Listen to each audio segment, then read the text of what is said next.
All right. Hello, and welcome to the first and the beta session for Roll Performance. This is going to be a hopefully weekly D&D stream that we're going to be doing with me and my friends. I am Hazen. I am your DM for this evening, and hopefully many more to come. We'll start left to right, so gentleman in the red chair, if you'd like to introduce yourself.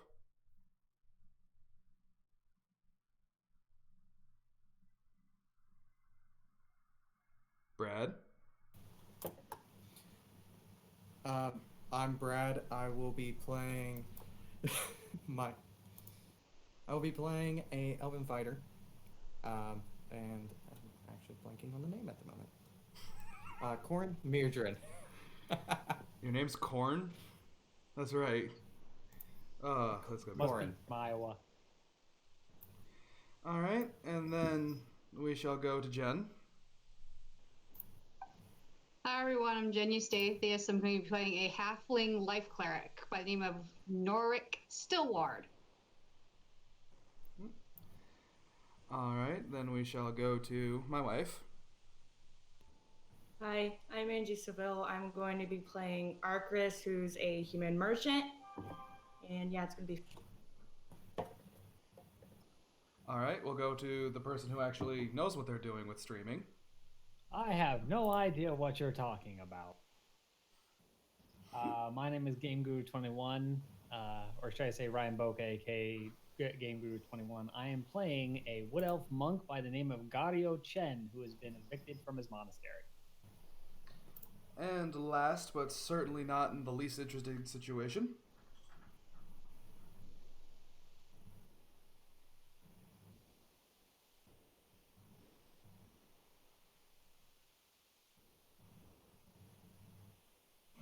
Hi, I'm Nate Davis. I'm playing Jay Hastings Esquire. all right. And with that out of the way, we shall begin session 0. So, for one reason or another, all of you have decided to, in this land of Ohidalon, go to the outermost edge of the continent called the Fiend's Halo. In the Fiend's Halo, you are come to what is simply called the Divide. It is a very small town that is between the border of one of the two kingdoms of the land called the Kingdom of Dunthar and a vast desert wasteland called the Melting Pot. It's very hot here, it's very dry. It's not quite desert here, but with the amount of dry plants and everything else going on, you can tell it's a drought. You see two main buildings with signs. One is called the Mechanist's Rest, and then the other, if I wouldn't blank, is called the No More General Store. And underneath it says, because there's nothing else past this. You all enter the town at different times, and we're just going to start with Corn. I would like to look around town, see the inn, see if I can find myself a room for the evening. Okay. You enter into the inn, and you don't see a lot of hustle and bustle. There's a few people here having their dinner. There's one table that actually has a family there. But besides this, it's very, very quiet in the inn, which to some is a welcome respite. There doesn't seem to be any fighting or any unrulies. There's a high elf male standing behind the counter. He's wearing a white button-up shirt. The sleeves are rolled up past the elbows. He has a very dirty apron on in front of him. Has a decently clean black slacks on that you could tell. He's, doing the generic polishing of the mug, and he says, "Oh, why, welcome to the Beck of Distress, stranger. How can I help you?" Well, I was currently just looking for a stall for my horse and to see about getting a room for the night. In town. I definitely have room to stable your horse, and also to be able to. I have a room for you. You can tell it's a very nervous individual. Not exactly socially. What's the word? Well, he's socially inept.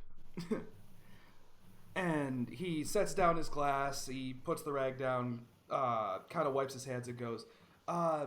So for stabling, it's going to be about 4 silver a night. For the room itself, though, only 2. I try to run a deal. Well, my good sir, tell you what, if you can go ahead and potentially give me some leads on work, I'll throw in an extra silver for the room.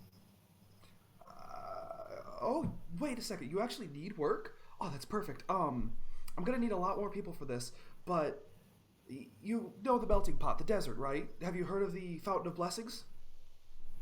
I'm new to the area. Oh, Was right. a bit off, but if it's honest coin, then I'm down. I can give you about 40 gold. Yeah, no, that sounds good. Okay, I'll give you the details in the morning. I'm still kind of writing this up in a way that's not going to end in disaster. Okay. Tell you what. I'll take the room. I'll take the stable. I'll give you the extra silver just because you've given me the lead, and I do try and make good on what I say. And here soon, after I get everything situated, I'll come in and I'll inquire about dinner. How about that? And if you find some extra people, you can just give me a shout wherever I'm sitting. Oh, of course, of course. And I'll thank him, and I'll head out to the stable to put up my horse. All right. The next to come into town will be Norik. Okay. So, as stated previously, right now it's kind of twilight-ish. It's not quite, okay. Huh. I don't have a setup for this. Uh-oh, we lost Nate. Yeah, Schneigis. Well, Sorry, everybody. We've been having difficulty trying to keep a couple of us in frame. yeah, this does poorly for us. I'd pause. Yeah, so we're gonna pause and we'll try again in a bit.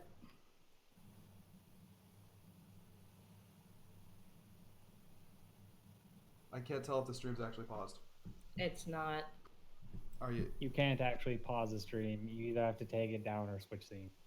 Okay.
Oh, wait.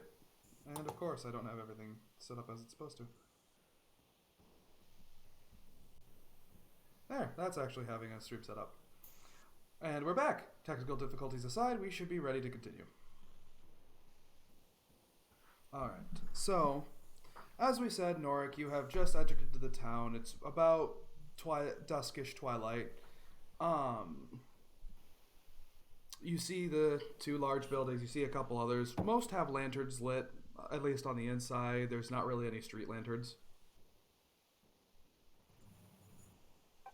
Ah, this place is quite cheery, isn't it? Oh, damn this stomach. Say, as it grumbles, I'm going to make my way towards the tavern, bar, whatever it might be. Alright. You go through the door, there's a little jingle of a bell that's hung up above it, and the male half-elf looks to you and goes, "Oh, another guest. Hello, I'm Philippe. Welcome to Mechanist's Rest." Norwick Stillward, thank you for having me. But of course, it's my job. I'm on a bit of a quest, I suppose. I'm told there's a fountain nearby. I don't believe my feet are up to making the journey tonight. Do you have rooms available? You're looking for the Fountain of Blessings? I didn't think anybody outside the town heard of it. He opens up the book and flips through it. It's like, was that the name of it again? Was that the name of it again? Yes, Fountain of Blessings. There it is. Yes, I believe that is what it is called. Philippe will nod excitedly. Just, yes, I'm actually trying to put together a team to head out there and get something there for me. If you'd like to go along with them, I'd happily pay you for your time. Fantastic. Count me in. Oh, wonderful. Would you like you said you would be able to go tonight, so would you like a room? Yes, please. Just 4 silver a night. And see, he'll actually pull out 2 silver. It's like, I'll give you a fine sale if you have it. And he'll take a mug that has been sitting on the counter but looks clean. He runs it under the cask and then gives it to you. It's still frothing at the head. I will take it with a grand smile, sit at the bar, and begin to quaff. All right. Okay. With Norik happily enjoying something to warm his belly and give him a more full filling, we shall go to Arcris. All right. So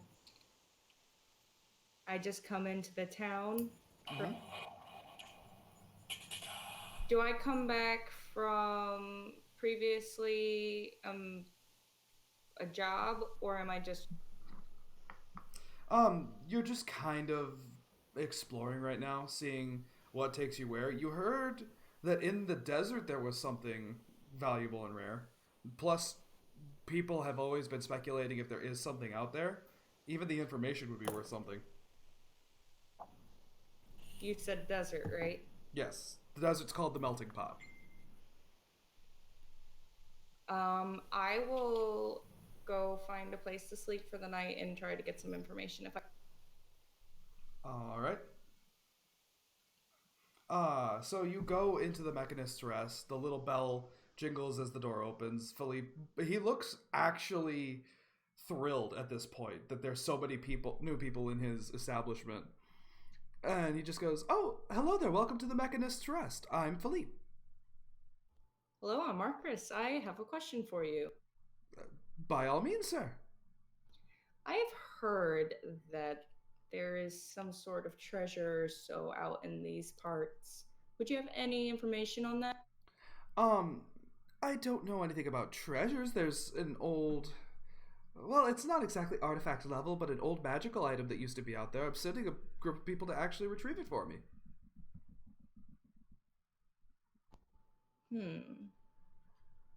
How many people do you have looking? As of right now, 2. And how much are you paying them? Well, this one hasn't even asked for a price, but I was hoping, as long as I could keep it down to about 5 to 7 people, 40 gold apiece. Count me in. Thank you. Also, do you have any food by chance? Oh, but of course. And he pulls out a plate of food, if you could call it that. The meat's not exactly seasoned well. It's charred in some places. The potatoes are obviously lumpy. But then you catch a whiff of some of the drinks that people are drinking, and it's a complete juxtaposition. Those smell great. Give me a drink and these 2 coins of yours, and I'll pass on 2 gold coins. He sees the gold and he goes, but of course. And he takes another mug, fills it with ale, and then passes it to you. I'll grab my stuff and sit down. Okay.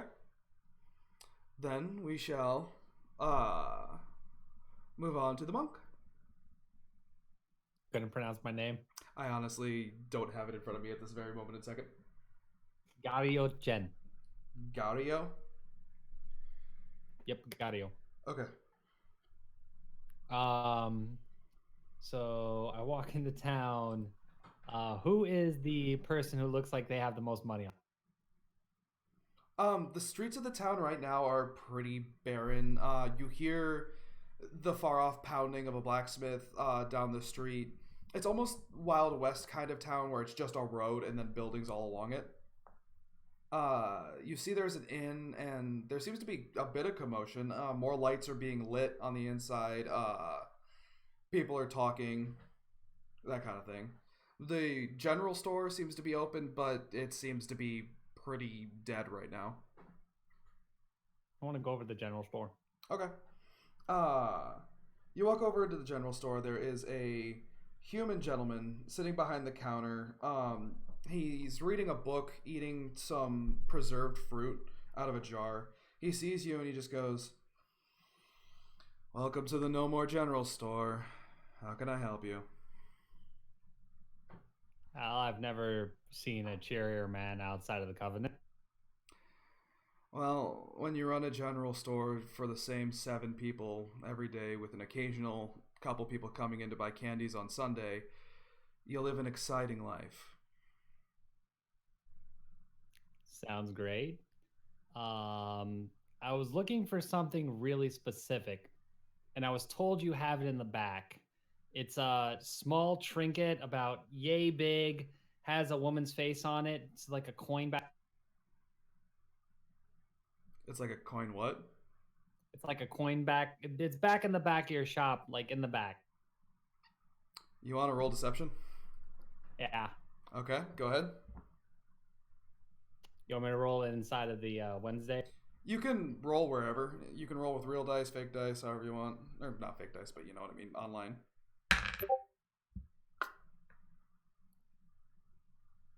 14. He looks at you and he just goes yeah, no.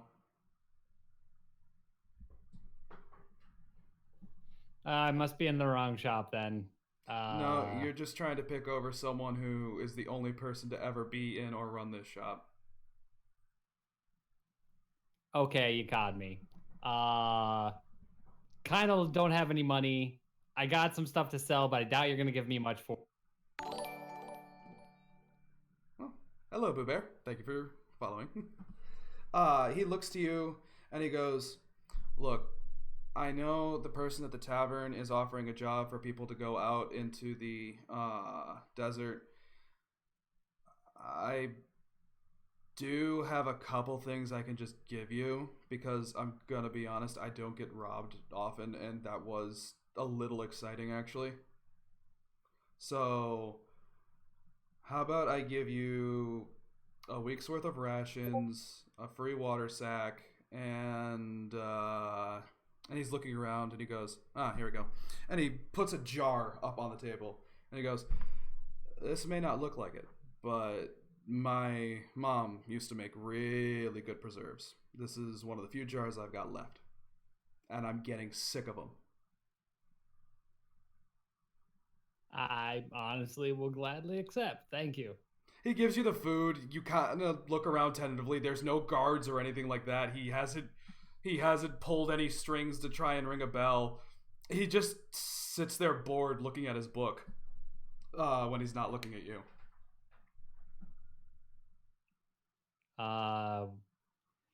Thank you for the stuff, but I'm a little inclined to ask, what's with the What's with what? book? Oh, it's one of those books that's supposed to help you with like businesses and stuff like that. Not this one. And he says, looking around the shop, because this is a dead end shop in a dead end town that's going to be claimed by a desert in 10 years, if I'm lucky. No, I am hoping to get into the kingdom of Dunthar and start selling stuff there.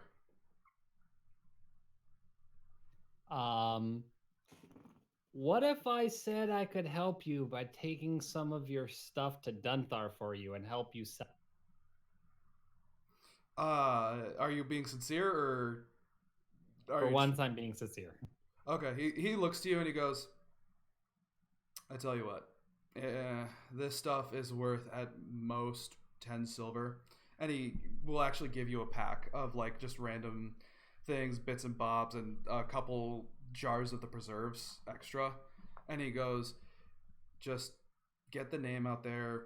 Since you're almost pitifully poor, go ahead and keep the money for yourself.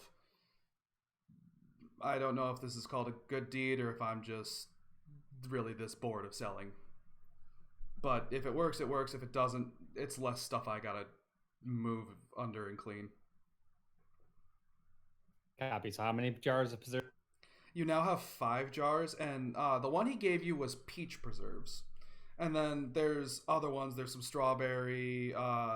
There's 3 plum and a jar of preserved pears.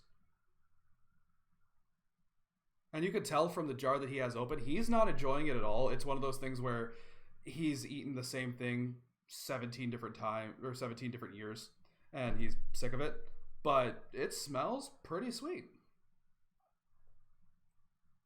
I thank him for his kindness, and I do a kind of a nonchalant blessing from the gods to him, and then I'll head. He gives you kind of a right back at you when you bless him and you head out. Are you going to the tavern? Yep. Okay. So with your bag of goodies and everything else in tow, you walk in. The bell jingles as you walk through the door, and the high elf behind the counter greets you. Just, oh, hello, I'm Philippe. Welcome to the Mechanist Rest. Deception check. Hi, I'm a traveling salesman. I've got these preserves from a place called Dunkirk, done something. I can't remember the name of the town. It's been a while. Are you interested in buying preserves? I will say, what's your passive perception? My passive perception is 6 plus 6. Your passive perception should be 10 plus your wisdom modifier, and if you're proficient in perception, then you add proficiency bonus. What's proficiency bonus? It should be plus 2. So 18. Oh, whoa. 10 plus 6 plus 2. How is your wisdom a plus 6? Or no, wait, it would just be plus. It's 16, sorry. Okay, 16. Still, with a 16, you notice that there are jars of those preserves behind the counter. But does he know those are the same preserve? He does live right next door to the general store. Where's the shop? Yeah, he just kind of cocks an eyebrow, and shakes his head and just goes, no, I think I'm good, thank you. So would you care to get a room, or are you looking for work by chance? And you could tell he is hopeful when asking if you're looking for work. I wasn't exactly, but I am broke. And I believe the term that a store owner called me was pitifully broke. So it depends, and I want my money up front. I could do the money up front. At least part of it. It'll be 40 gold total. sending you out into the melting pot, the desert, to find an old town that's been lost and get an item for me from the fountain. What kind of item are we talking here?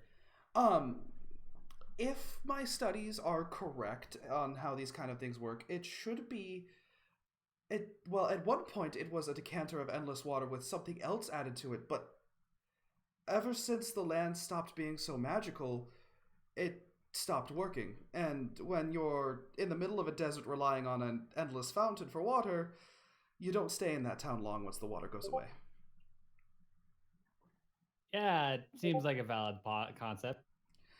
Oh, sorry. So 40 gold up front, and I'm going to look for water. You're looking for an item that used to create water. It doesn't anymore, at all, for years. But I think I can fix it.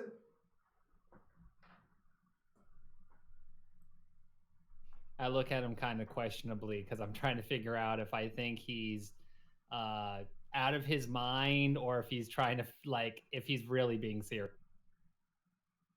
You can do an insight check on him if you like.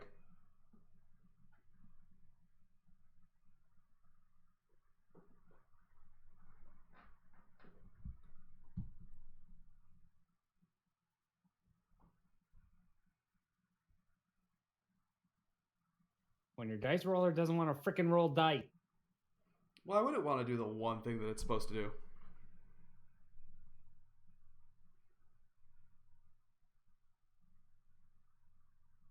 And geez. That would be a 10.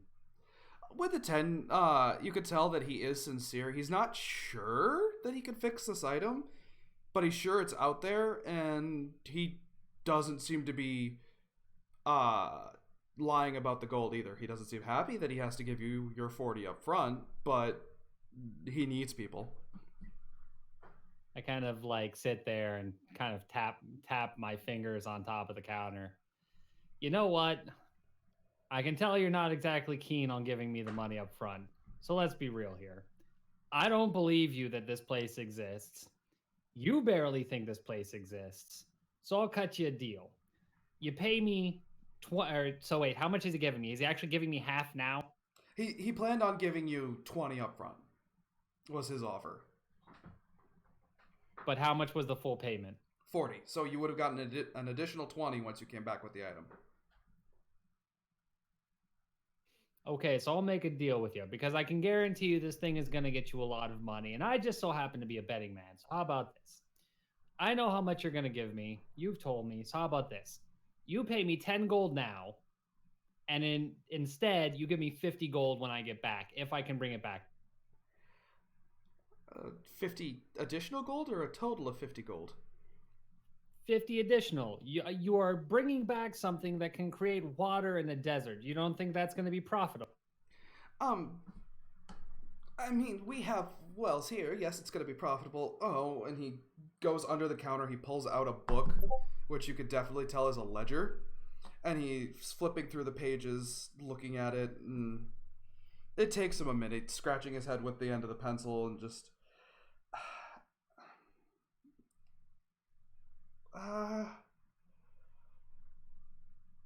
how about 55? Complete and totally, instead of 60. You know what? That's still 50 more than you said at the end of the day. So you know what? I'll take that. 10 right now. I'll take the other 45 when I get.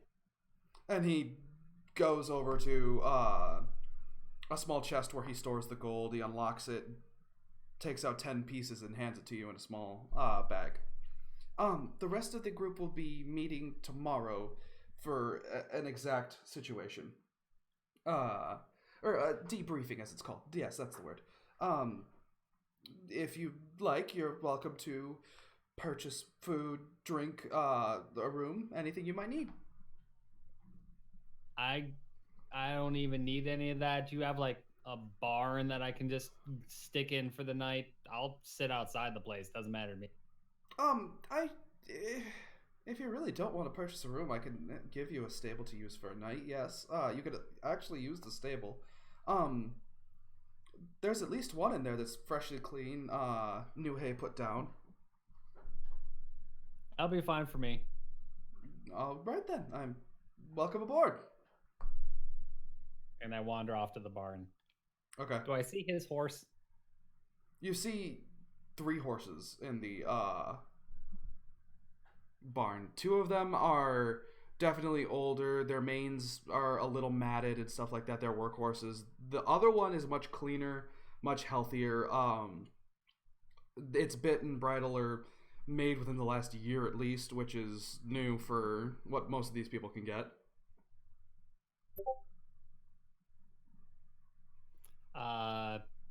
I'm just gonna take any of the cleanest looking stable that's not currently taken up by.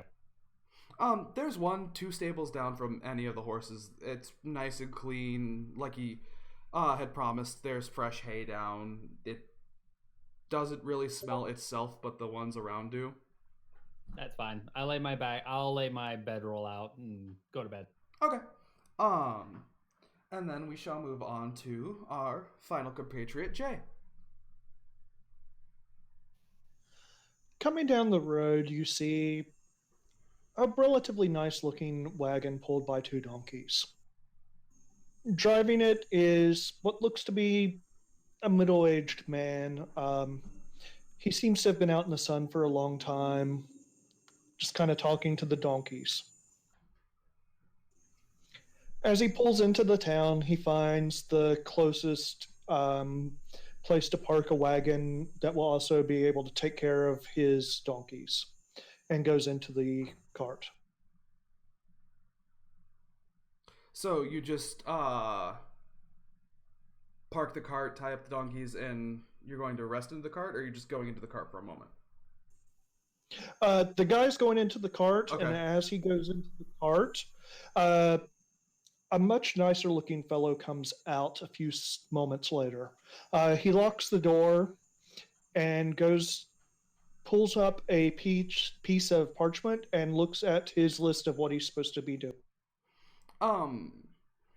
So as of right now, all you really need to be doing is there's someone named Archie in the town that you have to check in on, because they don't realize it yet, but their land is built on something that is very important, and they need to keep that land. You just have to check in with them on 3 separate days, basically, making sure that they're behaving themselves, that they're not neglecting the land or the area. Okay, so he looks around, and you said he sees 2 businesses. There's 2 businesses side by side. They have the brightest lanterns glowing right now. There is you could probably guess it's a blacksmith from the pounding away that's happening. The only light there seems to be from the forge itself. And my paper doesn't tell me who Archie is. No. You see him kind of look around. He kind of makes a decision to go to the bar first. Okay. As you step into the tavern, the door swings open. There's a little jingle of the bell, and you see a high elf man behind the counter. He goes, "Oh, hello, welcome to the Mechanist's Rest. I'm Philippe." Hello, Philippe. My name is Jay. I currently have my assistant tending our horses, or actually he's taking a nap now, but I'll need someone to, make sure to feed and whatnot my 2 donkeys. And I'm looking for a gentleman named Archie. Well, first off, I usually take care of the mounts or cart pullers of anybody who stays in the establishment. If you'd like, there is ample stable for them to be able to stay. Your friend sleeping in the cart is no problem whatsoever if he chooses to do so. And Archie, he runs the store next door, actually. Little human man, a foot shorter than me, black hair, doesn't seem at all thrilled with what he's doing.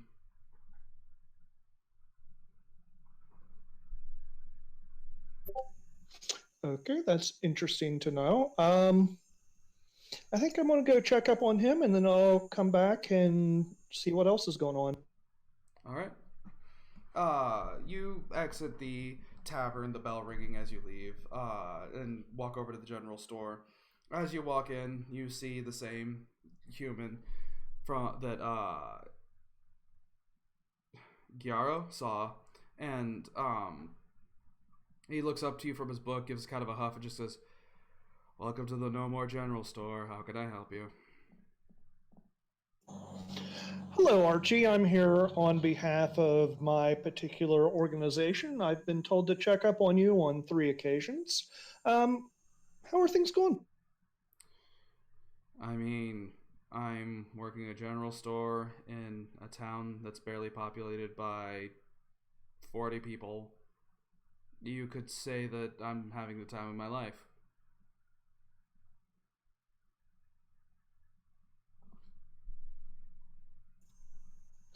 Um, with that, Jay kind of nods.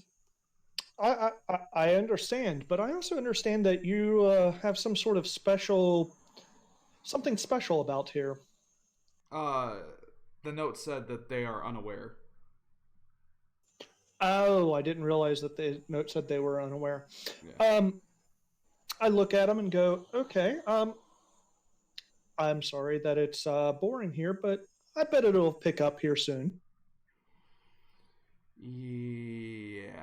If uh that dude who keeps talking to his glasses is right about there being magic in the desert, maybe, but I highly doubt that.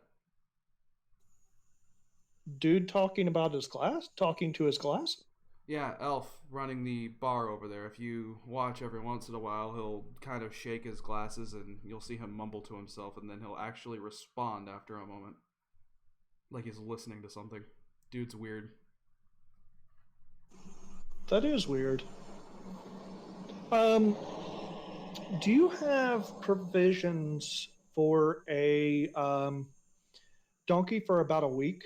For 2 donkeys for about a Uh, let's see. I should have enough in the back. And he does get up. He doesn't fully leave. He just leans his head through and then pulls it back and he goes, "Yeah, I should call it 6 silver." You said 6 silver? Yep. He pays. Can I make a perception check to see if there's anything that I notice that's special here? Sure.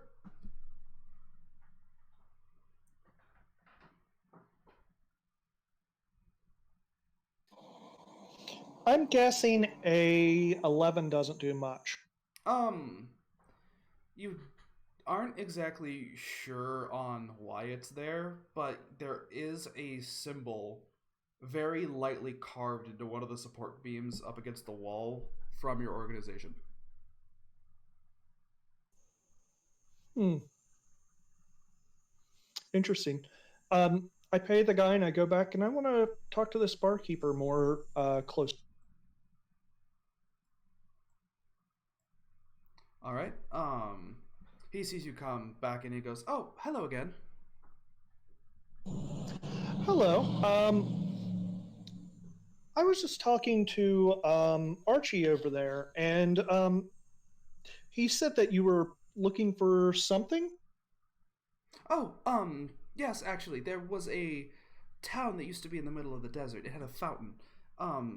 There's an item in that fountain that I would like retrieved. I'm got quite a bit of a band together to go and get it, but there's always room for another. Can you tell me more about this item?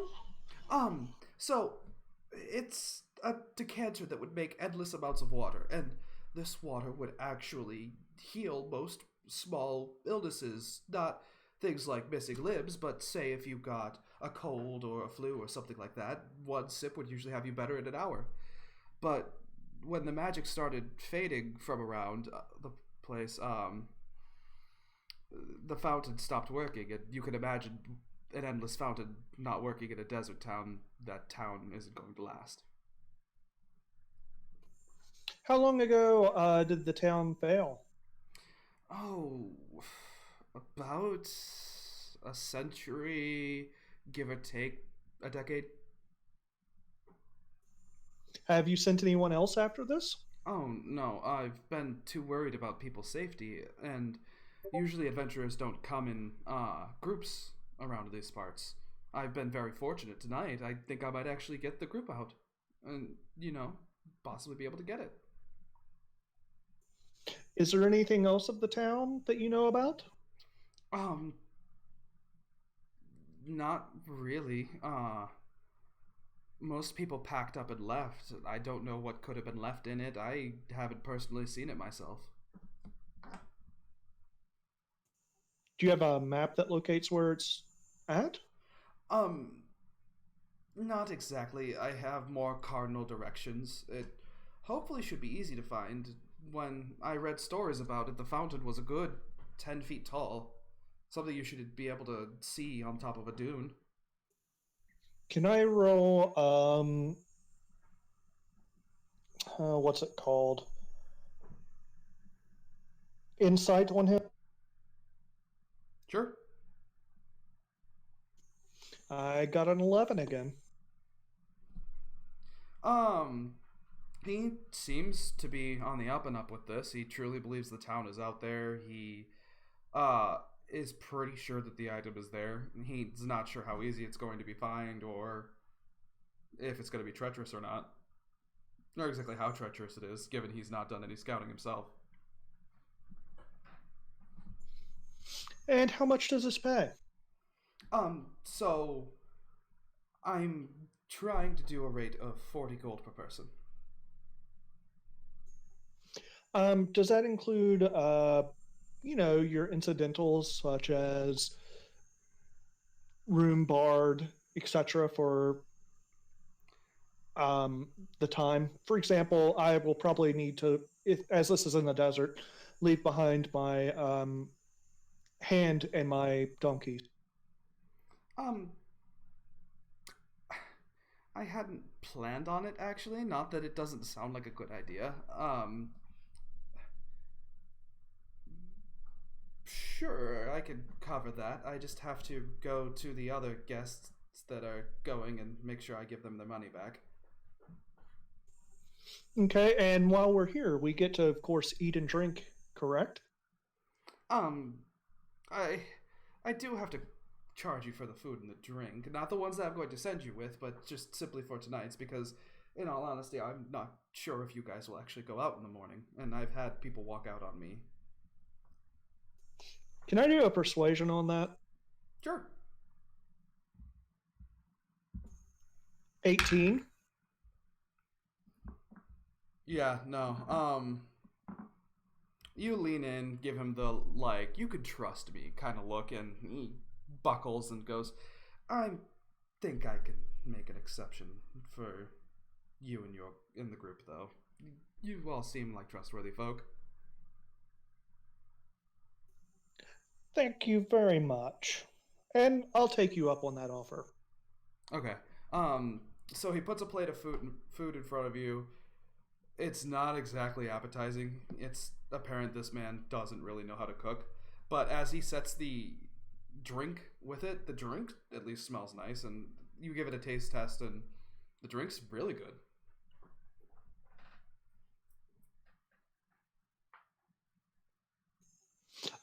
He chills his drink because, it's hot outside. He wants a nice chilled. All right.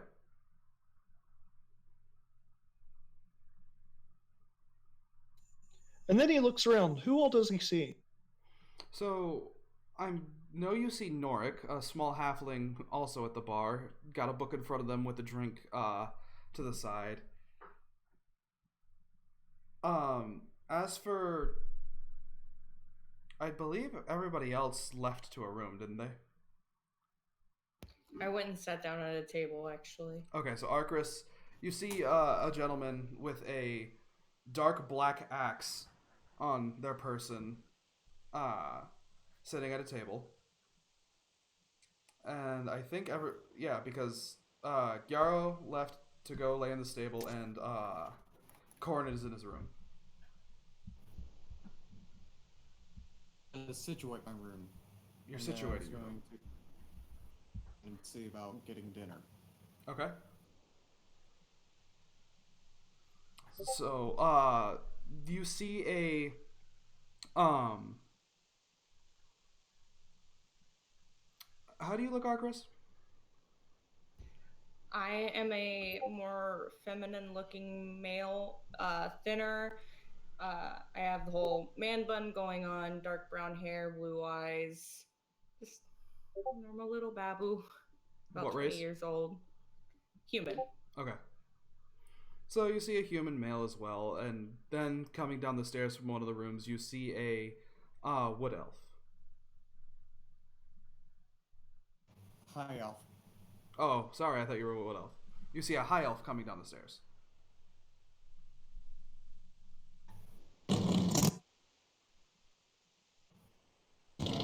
He kind of salutes them, and he himself is a half elf with silver white hair, and his eyes are pale blue. He himself is pale.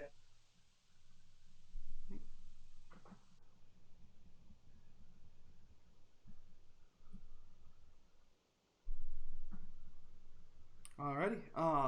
Is there anything anyone would like to do in the inn before turning in for the night? How late is it? It's rolling to be about 8 p.m.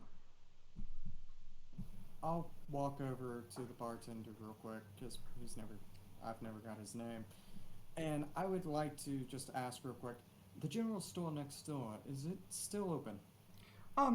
Yes, he usually closes within the hour, so he tries to stay up late for those that may have to tend fields or do a bit of traveling to actually do work outside of the town.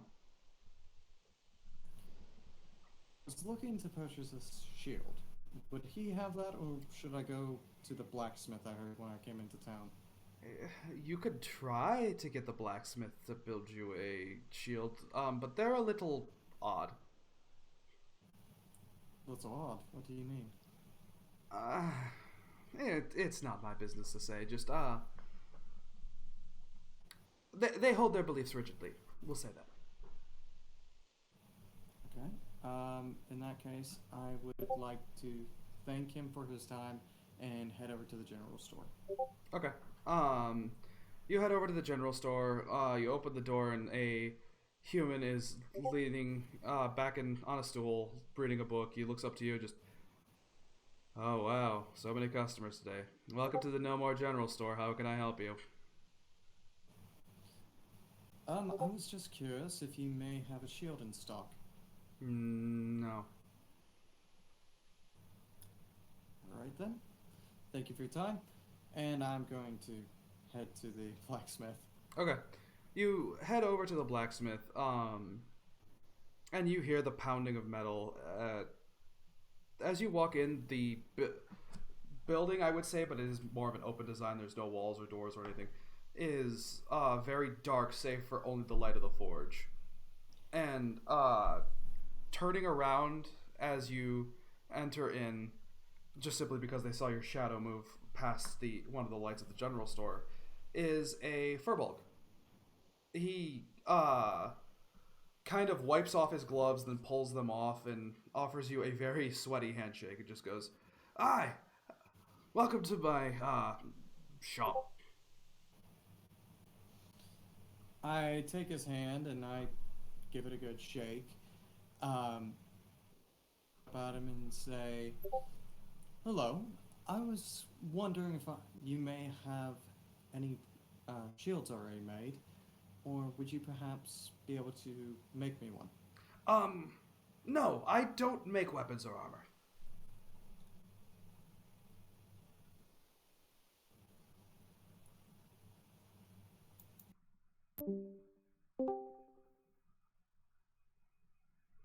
Random blink, He was Sorry so about angry that. about not having weapons or armor. right? I wanted to shake his hand and simply ask if he had any pre-made shields or if I'd be able to commission one. And he goes, no, I don't make weapons or armor. Like what? I don't make weapons or armor. Okay. Happen to be able to make me basically a barrel top that is made out of steel. I see. You are free to exit the shop at any time. And he puts his gloves back on.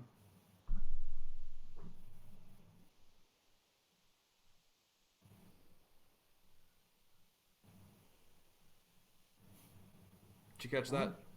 There goes that thought. Yeah. All right.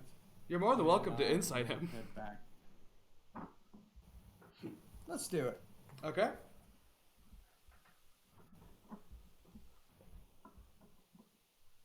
No, I don't see anything. That is a 3. See anything? You have a sneaking feeling that he's caught on to what you were trying to do. He's not trying to hide it. He just was trying to find a way that this man would feel comfortable making it. Oh, it's Him for his time and head back to the tavern. okay.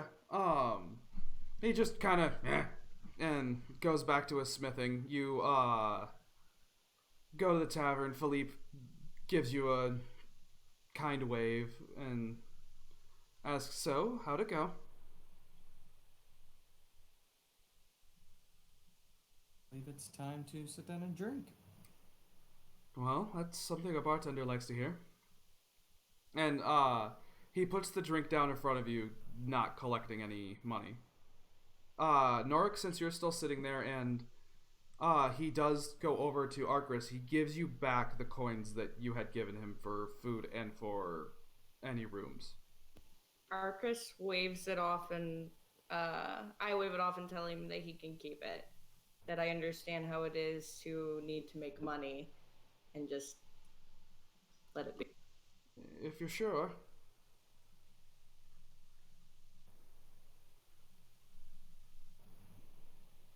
Looks down at the coins and back at him and simply asks, "Why are you trying to give me back the coin?" Someone had come in that will be going out with your little group, and he, let me know that it would probably be fair if I didn't charge you for food or drink, since I am going to be sending you on a dangerous mission.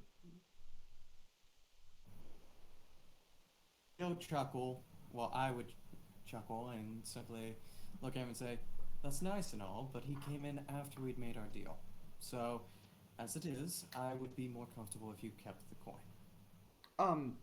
Well, if you're sure. And he tentatively takes the coins back, and he looks to you one more time and brings it back. What about you, Norik? He's not even paying any attention. He has his face in a book, and then muttering to himself, pulls out another one, lays it in front of him, pushes the other one aside, and is now looking at both of them interchangeably, still muttering to himself. He doesn't even notice that Okay. there are anything going on at all. All right. If he happens to hear a chink, he might like push his hand away, thinking he'd given him another drink, I suppose, All right. because he's probably not done with the first one. Gotcha.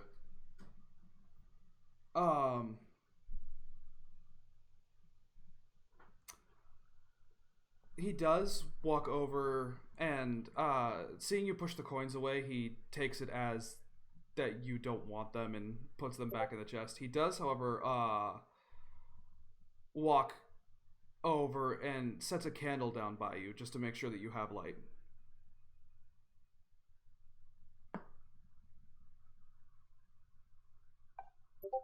She'll look. He'll look. I'm sorry, everybody. I tend to play more females than males in these games. He'll look at the candle as like, kind of you. May I take this upstairs as well? Oh, but of course, there's also one in the room that you can light. Ah, well then, I can say he'll step off the stool. I'm sure the stool's likely as tall as him. Grab his books and it's like, I bid you good night. I look forward to the company in the morning. And he will make his way upstairs. Yes, of course. And as the ones who are eating settle into their food, the ones who are resting settle into rest. Actually, Gyaro, you would have a chance to hear this coming because you are an elf and you only have to trance. You actually would see quite a few people go by the stables. 2 people stand outside of it, the rest keep going. And through the door, a human man enters in wearing leather armor. He's got a short bow on his back and a scimitar on his waist. We'll give him a second to jump back in. We'll enjoy Nate looking like a Canadian from South Park.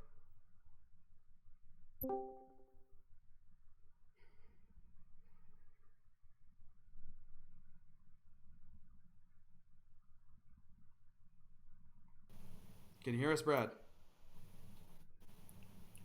Yeah. No, I was just trying to get my connection back up. Gotcha. It's okay. Come soon enough. So, what was said was a group of people had walked past the stables. 2 are standing outside the stable doors, unaware that someone is inside. 2 are now standing outside of the bar, and one of them goes inside. You see, those who are inside see a human male, leather armor, a short bow slung across his shoulder to his waist, a scimitar on his hip, and he just smiles, leans across the table, and he goes, "Hey, Philip. You got my money yet?" Philippe turns. He smiles at first, and once he sees who it is, he turns white, and he goes, "Oh, about that, I'm actually sending a group out, and I'm hoping to make some money with the thing they brought. At that point, I'm going to pay you back, with interest." And the man is still smiling, kind of picks his teeth and goes, "Oh, you're going to pay me back later, is what I'm hearing again." And Philippe just wordlessly nods. And he smiles and pulls out a dagger and just kind of starts carving into the bar top. Philippe does not stop and just goes, "I'm pretty sure you have my money now, though." And Philippe goes, "But I need to pay them.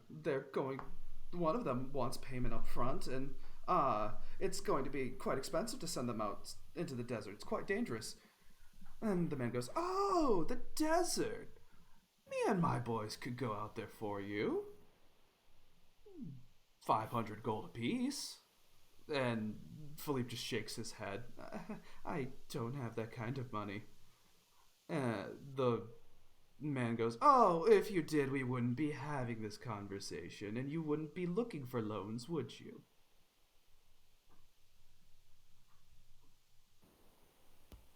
Hey, can I speak up?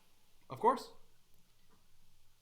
I stand up and I look towards, hands in my pockets, and how much is owed exactly? Oh, something to the tune of 220 gold pieces. I look to the barkeep. I can help you out, but you're gonna have to take the we're gonna make a little deal. And I shove the gold I have to him. How much is that? It's 173 or 173. You finish that off, get them paid off, and we'll work out an agreement. One that's a little more flattering.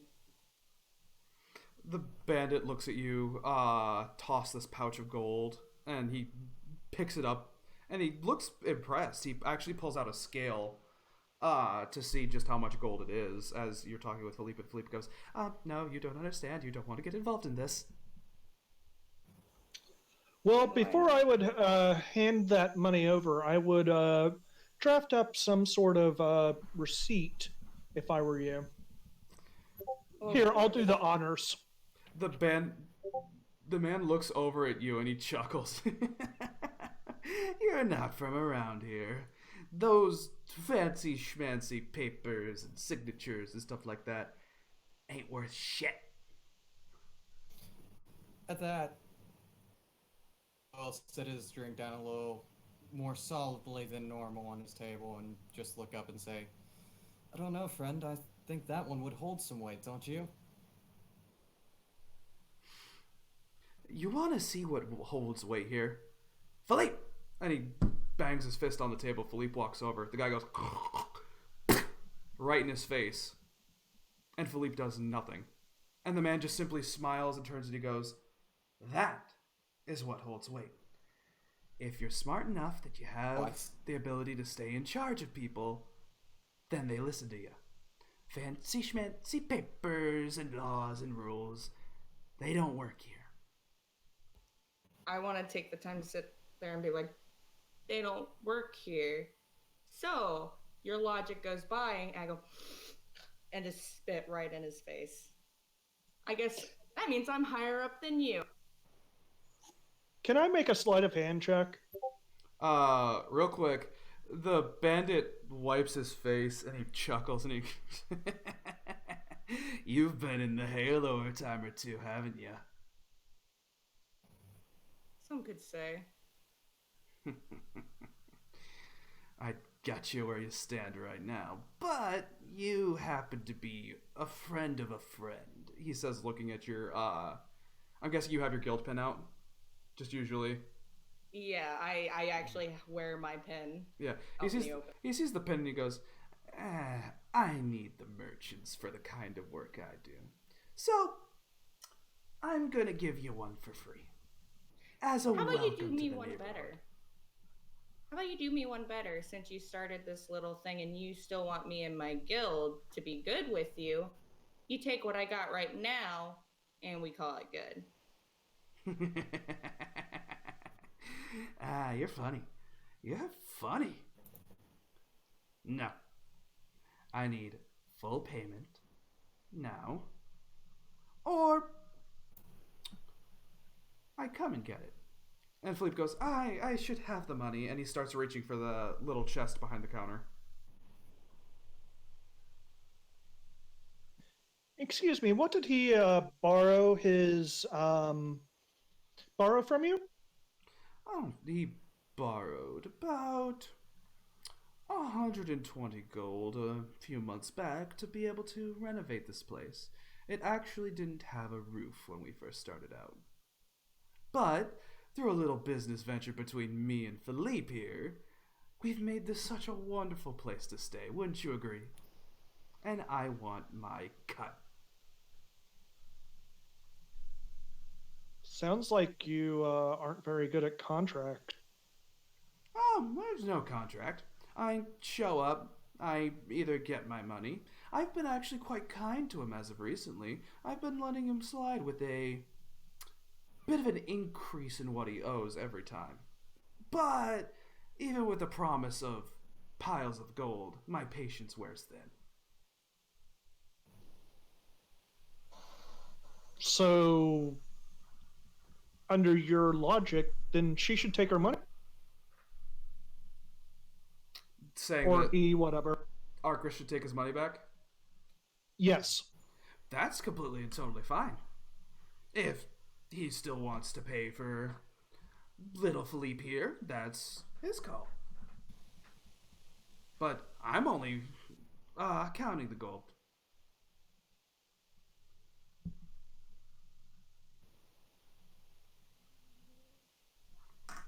How did the roof disappear on the structure? Sandstorm. Insight.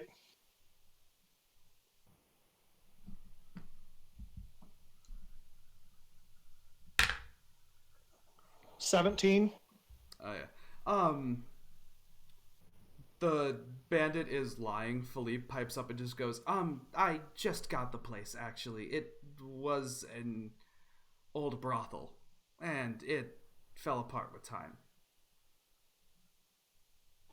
Insight on that one. Okay. 21. Natural 20. Philippe is lying out of his elven ass. So neither of you will tell me, which means I'm going to use my deductive skills here. So you destroyed his roof and then charged him to fix his roof.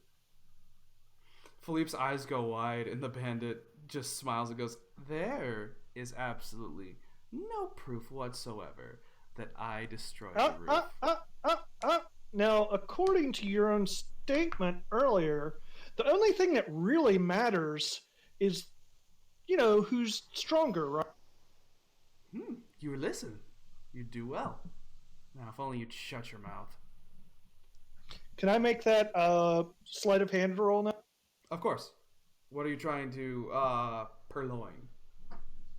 I am attempting to use prestidigitation against him. Oh. Yes, there are two people outside the stable. I got a 15. A 15 sleight of hand? Sorry, 16. It's 13. It's plus 3. He notices your hand move, but he doesn't seem to think anything of it. You might want to check your trousers before you come in here next time. And I'm going to do an intimidation. Will I get advantage because he now looks like he's soiled himself? No. You gotta remember he's also wearing brown leather armor. So it's not the easiest thing to tell. 14.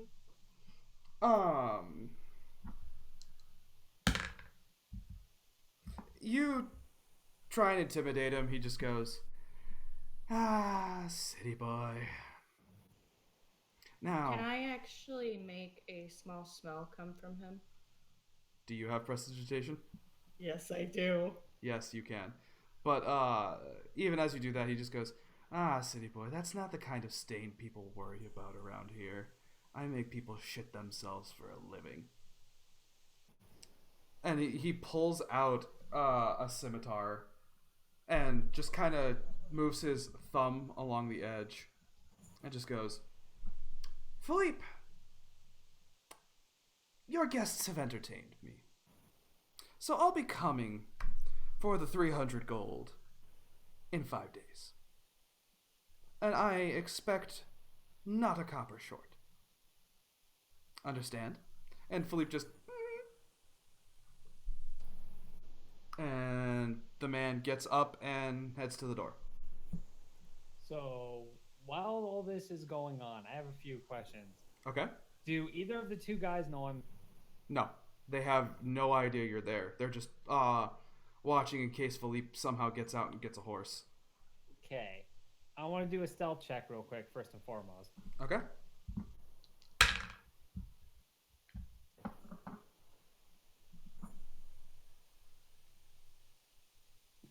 26, nat 20. Good lord. No, neither of them have any inkling that you're there whatsoever. So, am I catching them flat-footed? Yes. Roll for coup de grace. What? Roll for coup de grace. You're... Okay.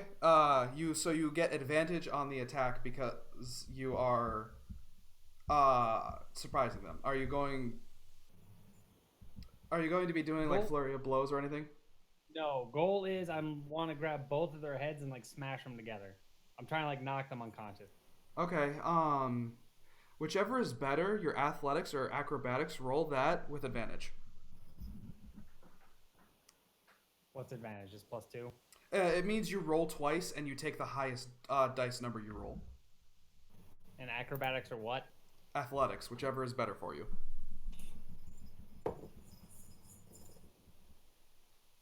$22 on an 18. Ooh. So you sneak up behind these guys, you move up, put your hand on the side of both of their heads. One of them is able to let out a huh? And poof, you collide them together and they crumble. You hear from the tavern someone go, "Did you hear that?" I'm gonna yell into the tavern. Hey, somebody attack both of your boys out. And you said the guy was walking away, right? He was, and now he perks up hearing that shout, and he goes, "Son of a bitch, Philippe, you're I paying need for him this." to. I need him to make a wisdom save. Okay. What's the DC? 14. Passes. Out of my mouth, you hear a very troubling series of words. If anybody knows Infernal, let me. Nope, doesn't seem to be the case. Nope. Not I. I do that perception on the bandit. You could do a perception on him, yeah. Basically wanted to see if I think he's stronger than me.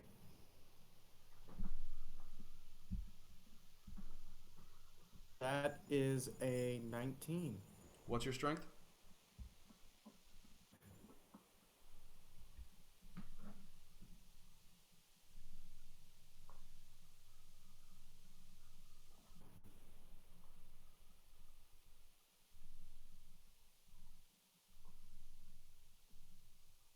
Brad?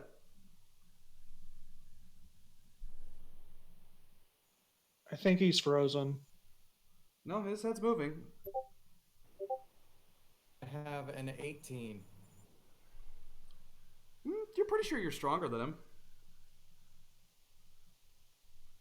Okay. Philippe again. What'd you say? Philippe again. What about Philippe? Threatened him again. You all heard the, like, somebody out here attacked your boys. And he said, "Philippe, you'll pay for this." You don't know if the context is physically paying for it or if he's just gonna up the charge. Corn's going to sigh. Well, I'm going to sigh. Stand up, and I don't know if you all noticed this before, but this is a ridiculously muscular elf. Walk over to the bar, sit down his mug, say, "Another," and he's going to turn to this bandit and just say, "Greatly appreciate it if you'd stop throwing blame on this kind gentleman. After all, he's been nothing but civil with you, And he's us." already out the door with his scimitar drawn. Yes, Norik also heard the shout that your boys are getting attacked out here. The bandit walks out the door. You hear him go, "What's happening?" The two just shrug to him, I don't know, and you hear people march off towards the barn. Gyaro, what are you doing now that you have alerted them that someone is there at least? They don't see you yet. Were those two riding horses? There don't seem to be any mounts that are with them.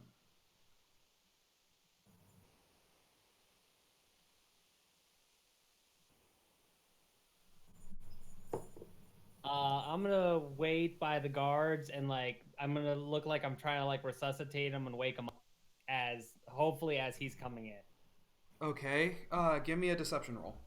Or performance, whichever's better for you. Shit. 19 on roll. Probably 18 minus 100 for.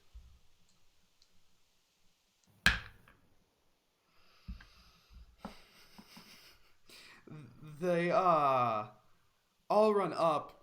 One of the side men, nobody else is really wearing armor except for the one with the scimitar drawn. And one of them get up, they grab you by the shoulder, just kind of move you out of the way. And they don't pay attention to you as they're trying to figure out what's going on. You know, you guys are lucky that I happen to be sleeping in here. Two random dudes came in from the desert, said something about going out to get something, and kicked your boys' butts, and then ran off back into the desert.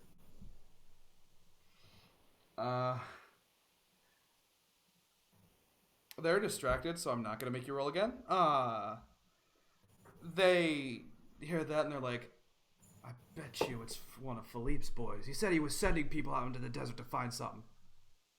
And the other one goes, well, then we go out there first. And the other one goes, you idiot. The one in the armor goes, you idiots, you don't talk about this out here. And he stands up and he goes, grab him. And he looks over to you and he's just like,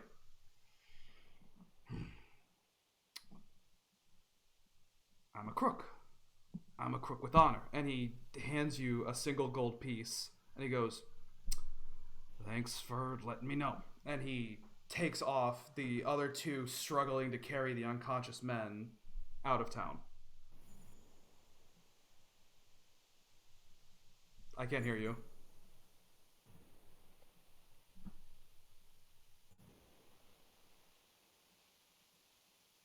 And you hit the button. Ah.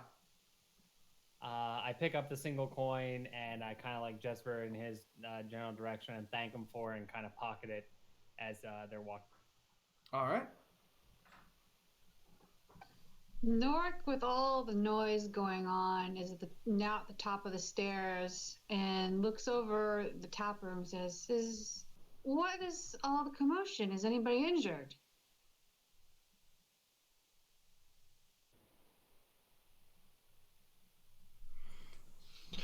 Not physically. Oh, well, fantastic then. And so you see a glow around his hand slowly recede.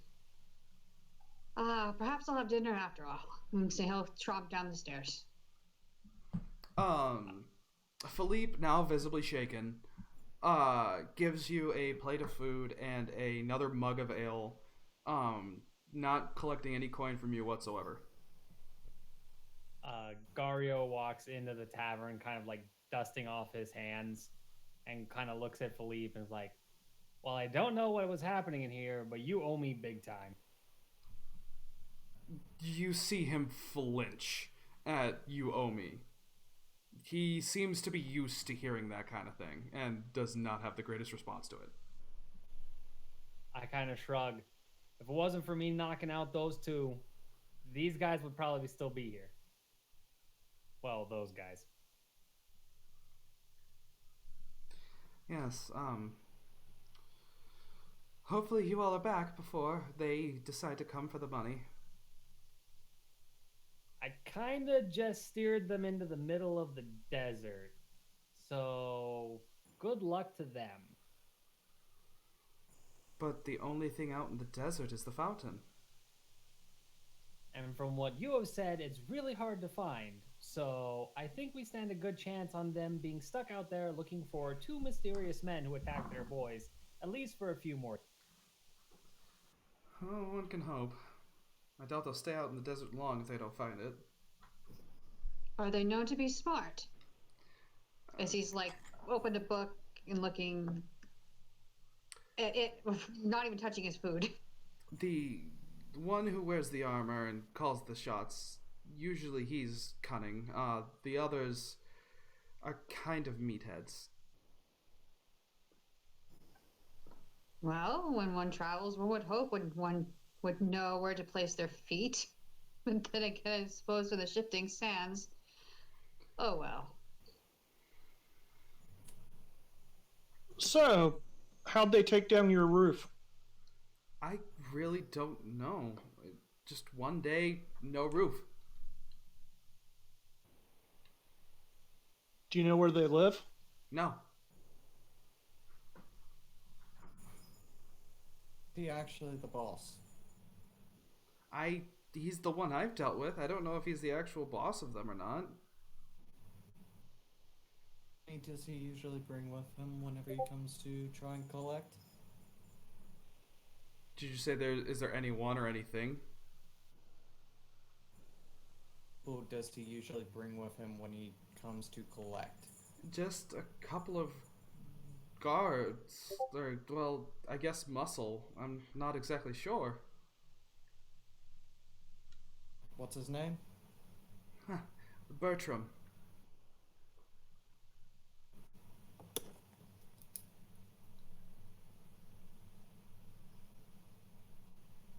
And And how open would you be to them just not bothering you anymore? I don't like seeing people get hurt, but they are bandits, highwaymen, whatever you want to call them.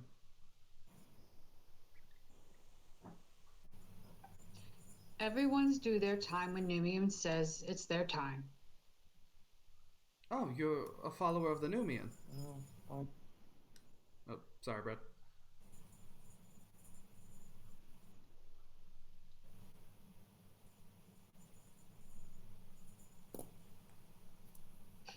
Yes, I am.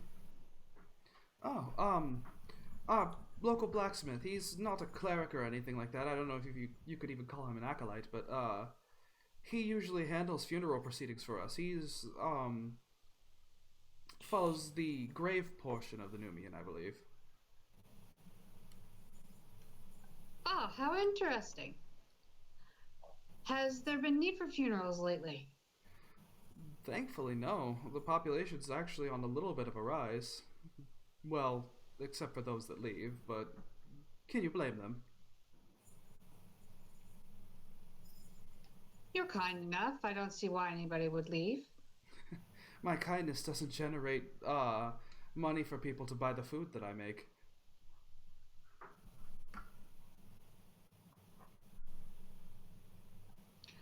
Perhaps if there is time in the morning, I will speak with him.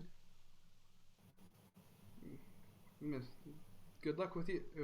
Um, don't bring up armor or weapons to him, though, if you are going to ask him to make anything.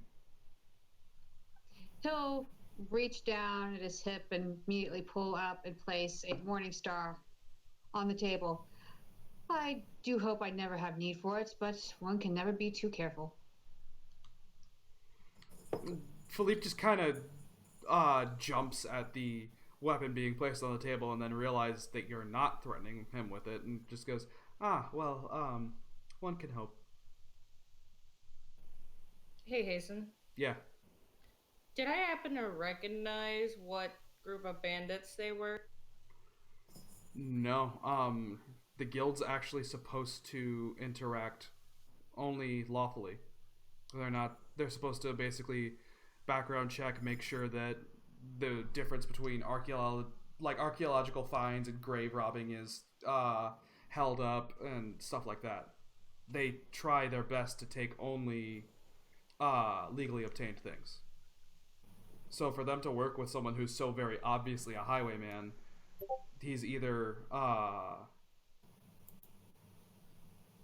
tricking them or someone's not on the up and up on the inside.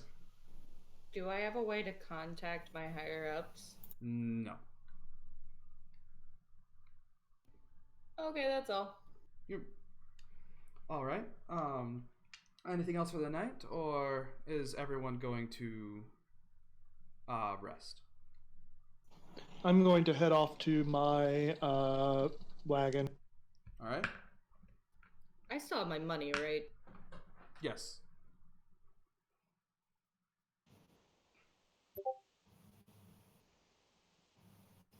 I'll just look at Philippe and tell him, if he comes back, come get me, and I'm going to head up to my room.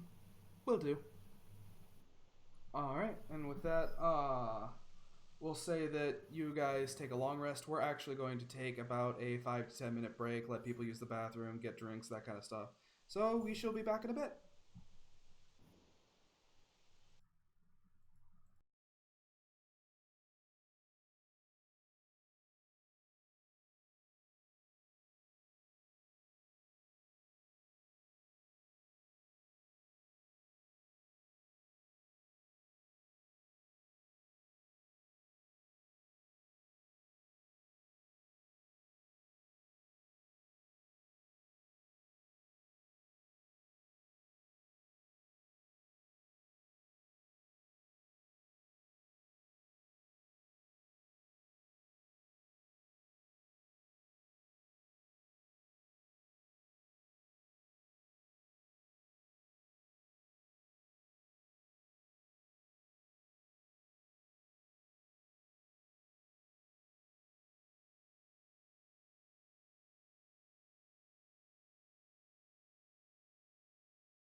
Yelling a swear word. Swear word. God damn it. Great thing to start us off coming back, Brad.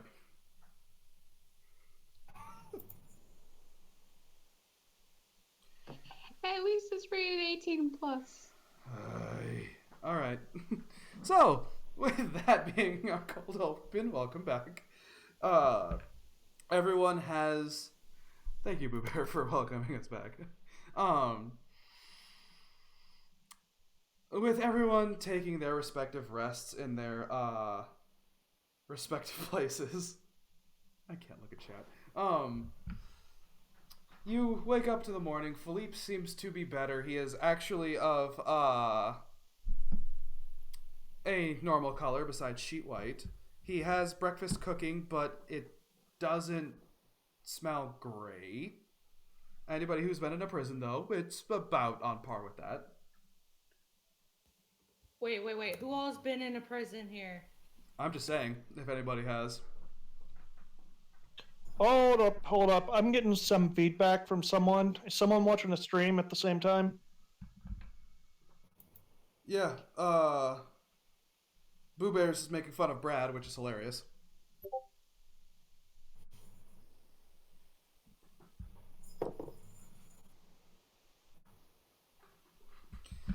Yeah, Boo Bear, Brad is that guy in the group, as you will come to learn.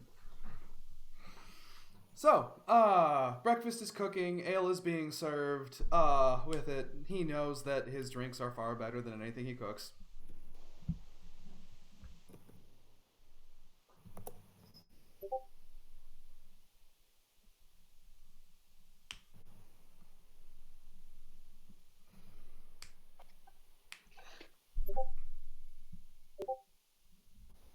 So do I walk in from the outside?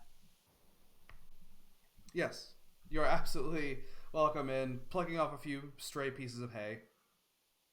Just making sure. Yep, you're totally allowed in. He has no problem with it. So making sure I picked up my bedroll and put it back in my pack before I walked. Yeah.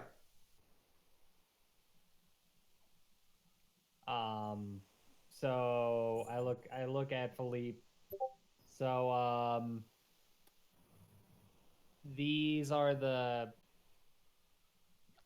I kind of look around. People that I have to deal with. Is everybody down there for breakfast? Yep, I am at least. Yes. What about you, Corn on the Cob? Okay. Also, if your horse isn't named Cobb, I'm gonna be upset. Actually, meta, I was thinking about looking up the lead singer of Korn's name. No, you have to name him Cobb. That way, when you're riding him, you are Corn on the Cob. Is there a type of like pelt color that's called a cob? Yes, there is. We're from Ohio. Like 90% of our vistas are just corn. Like I can make corn jokes all day.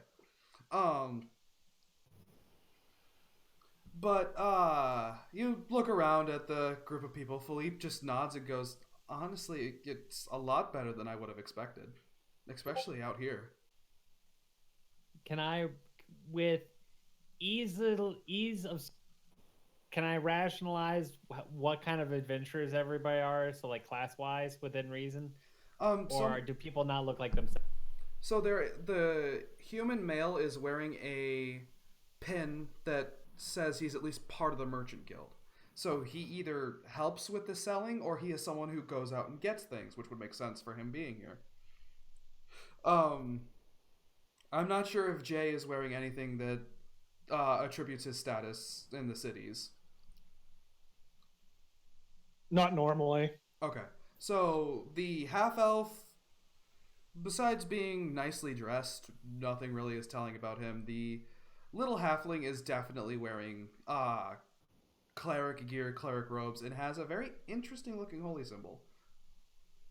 And then the swole high elf, I mean, he's armored up. He's got what weapons do you have? On him right now, a couple hand axes and a longsword, and where he was out in the stables, he probably saw the lance. Okay. So this is a very well-armed man. So he's seen some work, maybe bounty hunting, maybe he did different like it could be hits, it could be anything really. So we've got a cleric. I think this dude's a merchant. That guy who finds some better armor, buddy. That's not gonna work. And I don't even know what you are.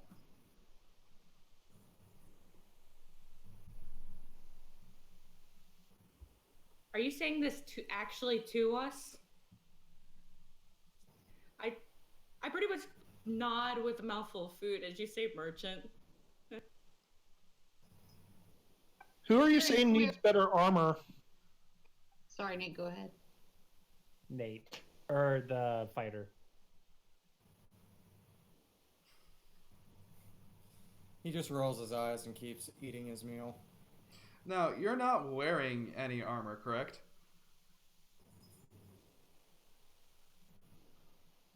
I'm talking Gario. Oh no, I'm in standard monk robes. Okay, yeah. So this man in usually the amount of cloth that you would cover your windows with is telling you you need armor.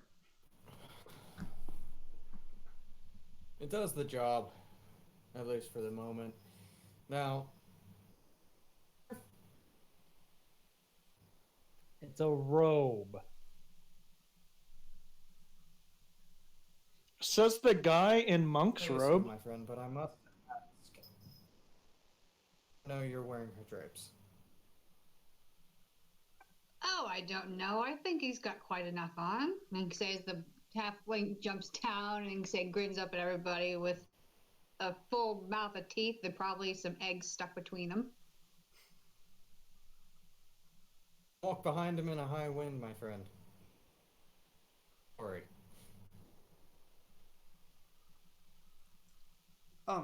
But yes, you're the group. Are you ready by chance?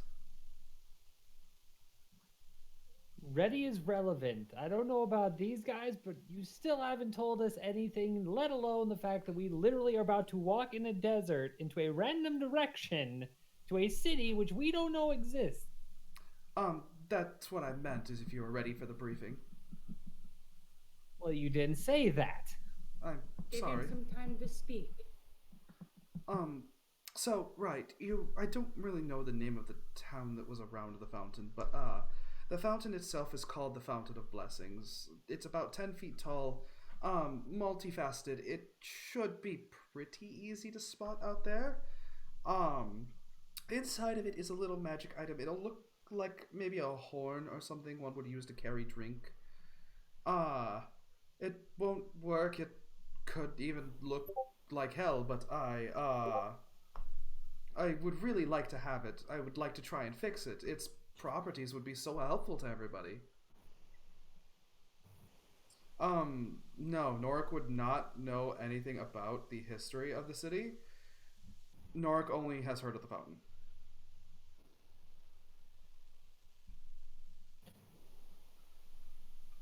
It was a good idea to take my horse.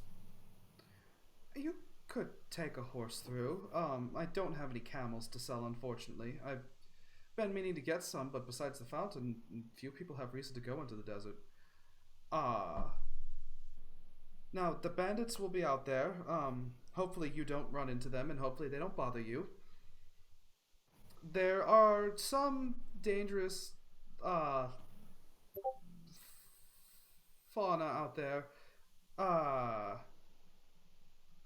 I would say they should be fine, but scorpions, snakes, just watch for poisoning. Oh, we'll have no need to worry about that.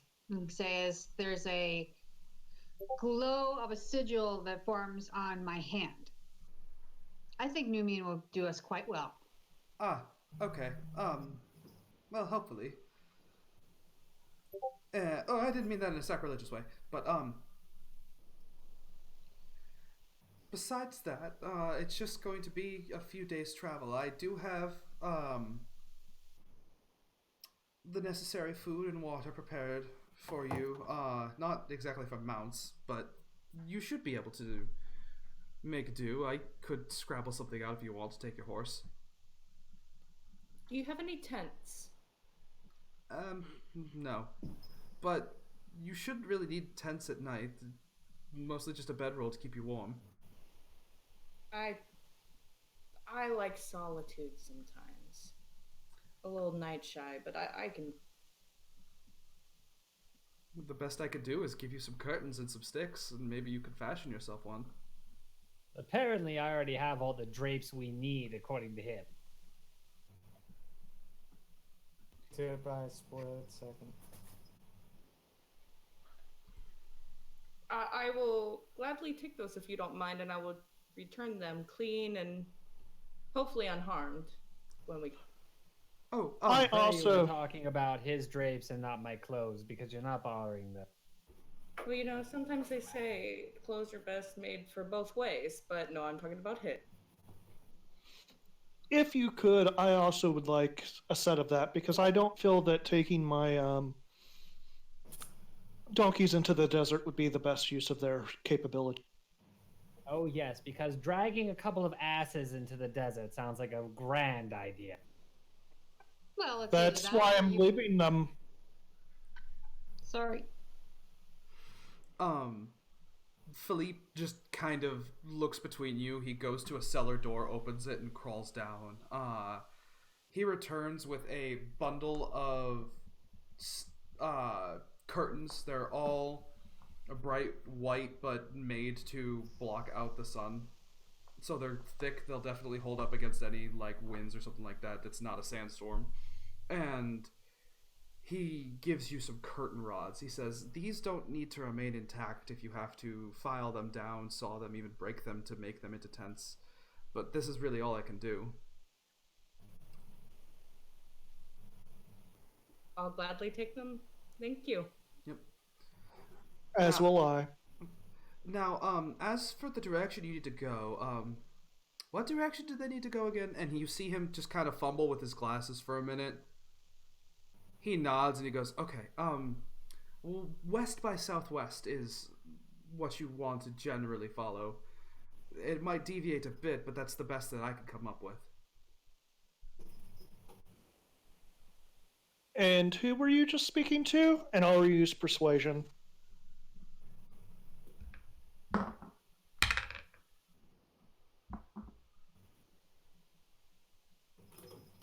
$16.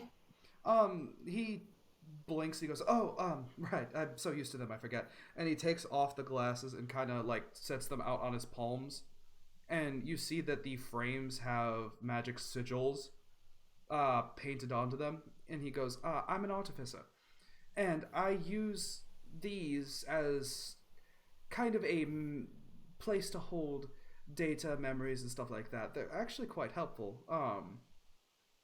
I haven't gotten them to work for anybody else yet, but they're generally knowledgeable about magic and stuff like that, which is helpful, especially with the kind of things that I want to do."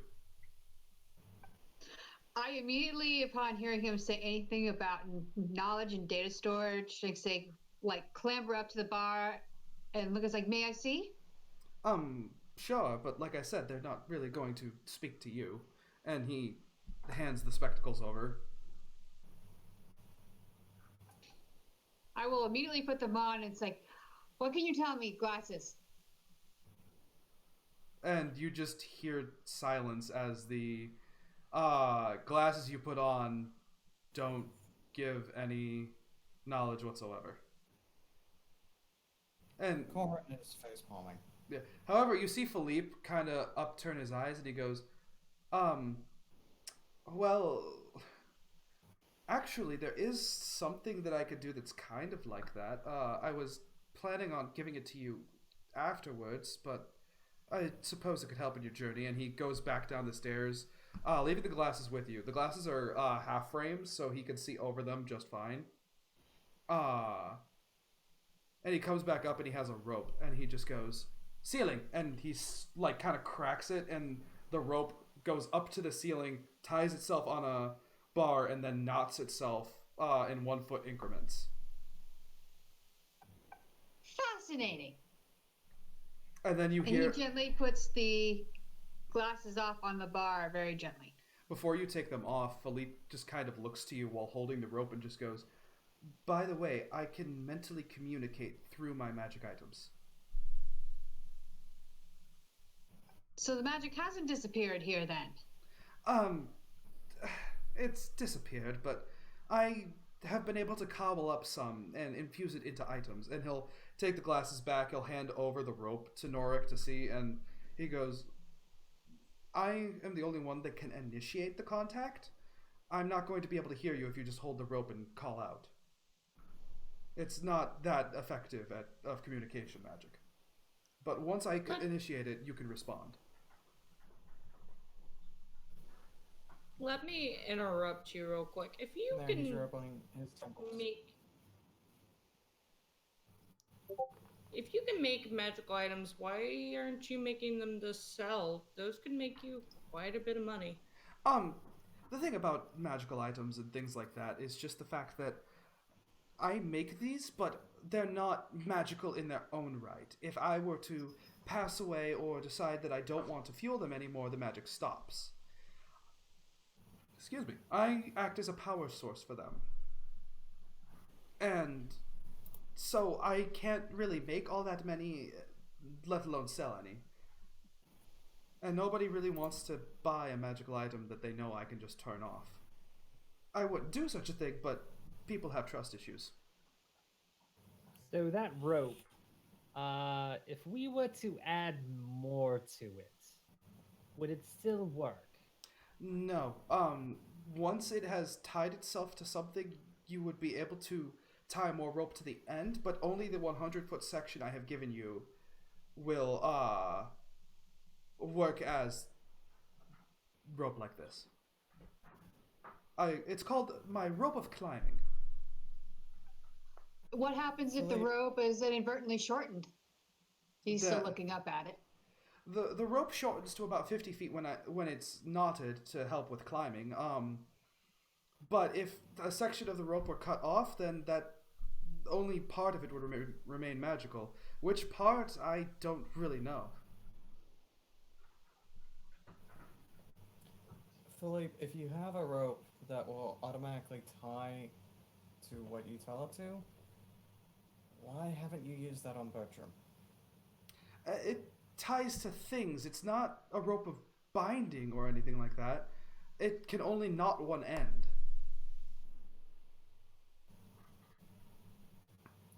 Yes, but if it wraps around his, say, torso, it will pin his arms.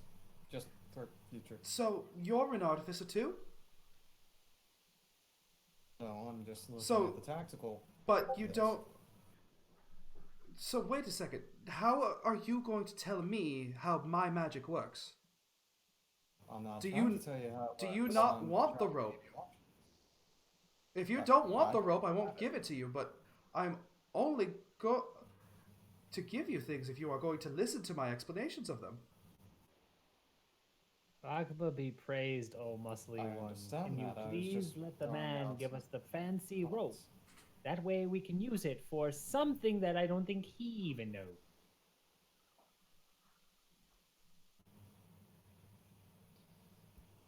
I actually offer my Stars hand for the and- rope. Your friend is holding on to it now. Then he's going to just say,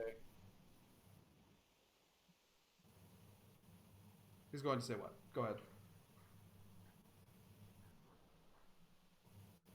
so we're heading...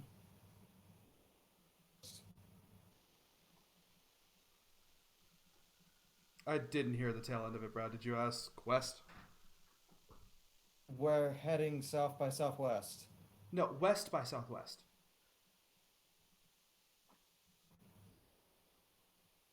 Be back in about 5 minutes.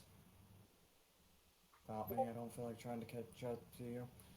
And at that, he's going to excuse himself and head over to the general store. Okay. We'll get to that in a moment. Food and water, he already said that he has made provisions and he has them set up. However, he does say that he didn't put it anywhere because he didn't want to touch your cart or anybody else's belongings.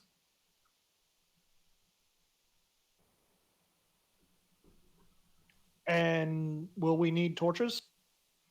I packed a couple. A lot of you seem like the lot to have dark vision, like me, so I didn't think too many were needed. You've got about 5 in there. Okay.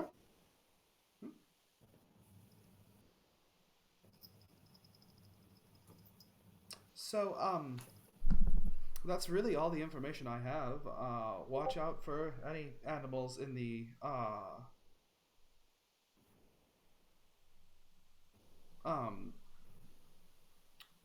desert, or watch out for the bandits.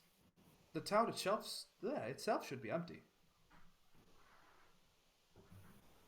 And how far is this about? And he takes the glasses, just kind of moves them a bit. 3 to 5 days is my estimation. Oh, No. Canadian Nate. There we go.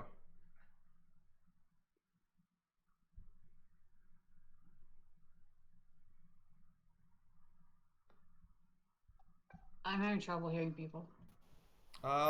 So far everybody else is talking fine.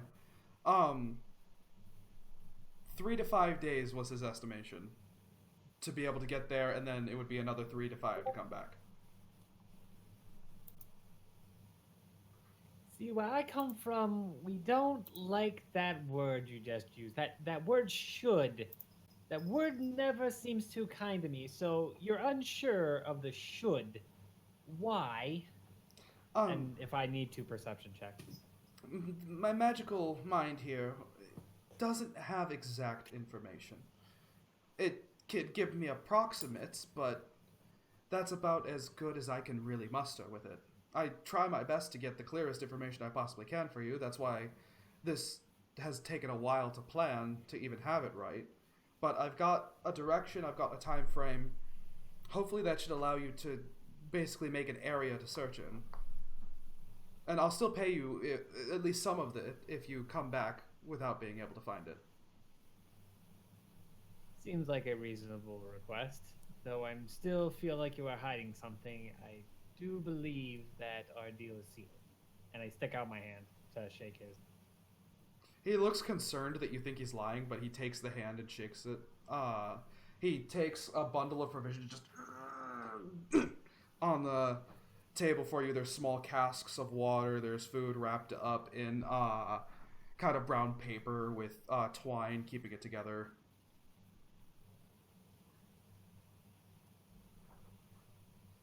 Has someone already taken the rope down yet? Oh, you just have to tell it to. Oh no, that's not what I mean at all. I can say I immediately start climbing this rope, and as I'm climbing, I'm looking down at him. It's like, have you tested this? How much weight can it hold? Are you able to swing across it? Can you use 2 people to climb it? How many people can this thing support? The applications of this thing. And she's just climbing higher and higher as it goes. The rope itself is pretty strong. It's more or less what you're attached to. Depends on if it will hold the weight or not. If you're on something sturdy enough, all of you should be able to hold onto the rope at once. Swinging across it should be feasible, depending on what you get it attached to. Oh, you asked so many questions. Did I get them all? Perhaps just one more, and this one will probably be the most pertinent. Do you have to see what you tell it to tie it to? You have to actually tell it exactly what to attach to. You can't give it general instructions. At this point, I pray saying the word release drops this monkey from the rope. Yes, usually the one in contact with it is the one that can release it, but I'm sure any of you could if you tell it to let go with the right conviction. I kind of look up at the rope, and then I look at the half up there. Even I am not that mean, and I walk out and head to the general store myself. Okay. Arcris, or Jay, or Norik, is there anything else you want to say to / ask Philippe? I think I've climbed to the top perhaps by now, and the minute I'm up there, I look down and I say, so if I were to tell it, tied to the outcropping I see up there, it would do that? Only one end can tie to something at a time. You're not going to be able to make a tightrope of it. Oh, no, I understand. You've clearly said it can only tie one end, but if I were to tell it to release and then immediately to tell it, I want you to tie yourself to that up there, it will say so.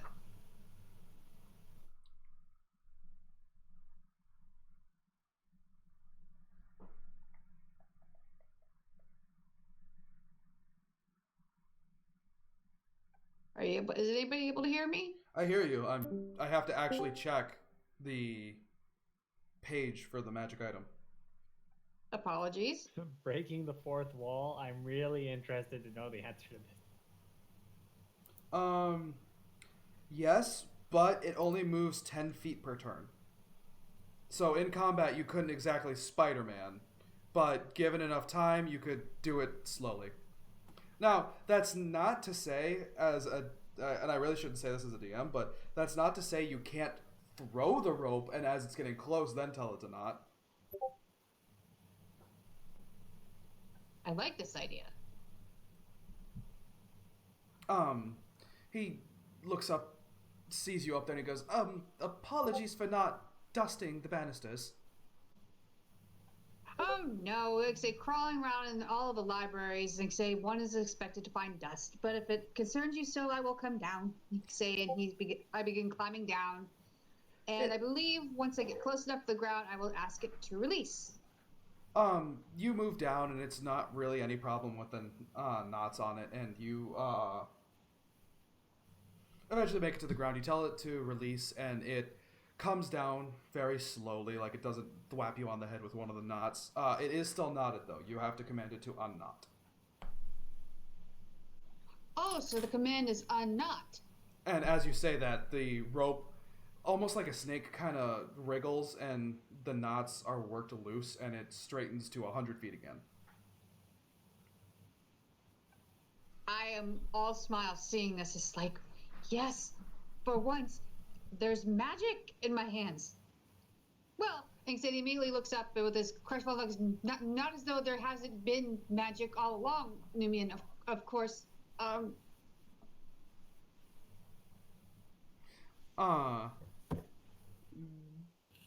Philippe just kind of smiles and just goes, well, that's why I got into artificing, actually, is to, well, get reactions like that, and also to be able to help people. Like I said, I hadn't meant to give you the rope so early, but if it makes you that happy, I can't take it back. If you wish it back, when we come back, it'll once again be yours, but I find it could likely be helpful on this journey. Wouldn't you agree? I hope so. Then would you mind if we borrowed it for the time being? Not at all. Wonderful, then. And I'll tie it in a loop against my hip, maybe next to my morning star. Okay. All right. Arcris or Jay? Do I happen to have a business card? Not exactly. You've got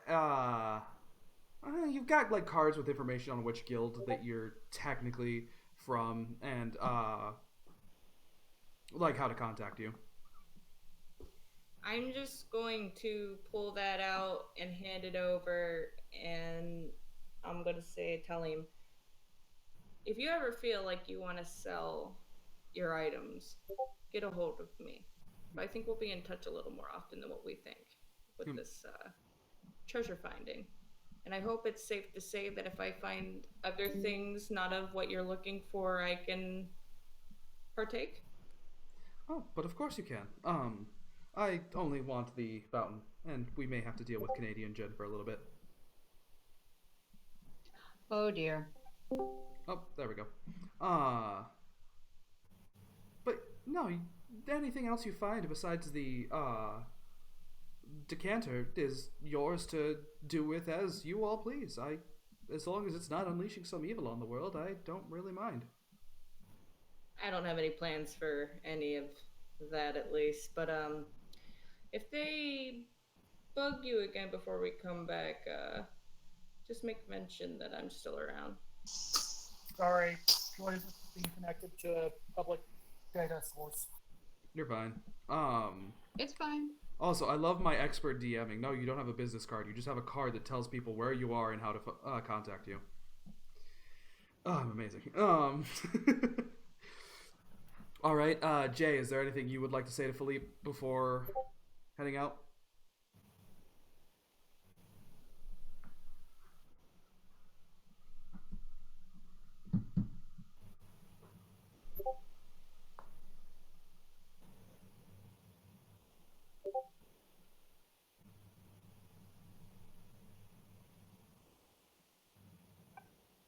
Uh-oh, I think we lost Nate.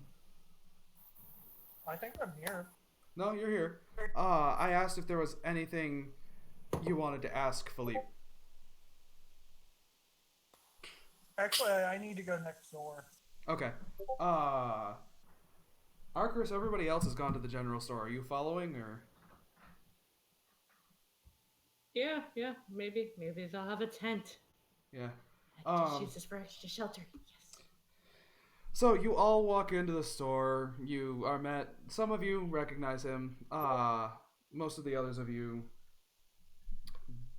don't or haven't seen him yet. But it's just a scrawny, pale, human man, black hair. He's got his nose in a book, and he hears you all walk in and goes, "Oh, welcome to the No More General Store. How can I help you?" Seems that you've been having a lot more business these days. I've had people walk in. I actually haven't had anybody but you buy anything. I look to everybody else seriously. You come in and don't buy anything? Well, the big elf just wanted information. The not so big elf, well, I gave him some stuff because he seemed like he was having a rough time of it. I haven't seen the halfling. I haven't seen the human. I kind of butt in real quick and I look at him and I say, "So are you interested in buying some preserves?" He just blinks and looks at you. I Figure look that out. to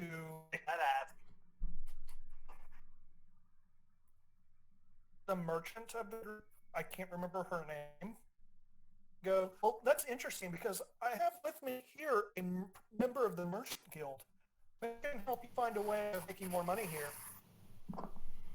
And Or he... yeah. He just looks over to Arcus, just kind of gives a nod, and he holds up a book that is given to the actual merchants of the Merchants Alliance that join in. It's basically a, like, how to start your business story. So all he hands over is that. He doesn't hand it over, he just shows you it. Like, so he at least has some contact with the Merchant Alliance, but he doesn't seem to be a part of it. You're wanting to be a part of us. I'm actually thinking of possibly moving shop, because out here I'm not getting nothing and nobody wants to go to the melting pot. I'm willing to go to the melting pot. And are you going to buy anything? Could. Okay, what could you buy? What can I really don't know much about the melting pot. It's just a desert as far as they know. You look around, he does have some survival gear, including tents. They're not anything amazing, but it's better than trying to cobble one together with drapes and curtain rods. Can I get a tent from you? And let me give you a bit of advice. One merchant to a possible another. No matter how hard your days get, a little friendly smile and attitude can go a long way and make you feel better too. And I can possibly help you on getting into being a merchant. He just kind of sighs as Brad goes to level 3-2. And he pulls out a letter and just kind of hands it to you. I open the letter. The letter says, Dearest Archibald, we regret to inform you of your parents' passing. But they have left to you their store, the, No More General Store. It is yours to take care of, and starting on, and it gives a day and a month that has passed long ago, you will start making the payments on the building that they had to. Can't you just sell it? Building ain't Oh worth no, it. he doesn't want to sell it. He just looks confused and he goes, the building isn't worth the money I'm putting into it, but I can't stop putting the money into it or I lose the building. It's fine. You might be surprised. I see you have a bunch of preserves over there. Have you considered export? The preserves are in a very limited amount, and I'm not going to be able to make them if they do create any sort of business. Nobody here is going to want to work for them. I have already spent so much money importing the fruits anyway. I can talk about possibly seeing if we can make a deal and buying the place for the merchant's benefit. Oh no, you don't want to do that. I'll roll persuasion. Okay. And Arcris, that means you can roll insight.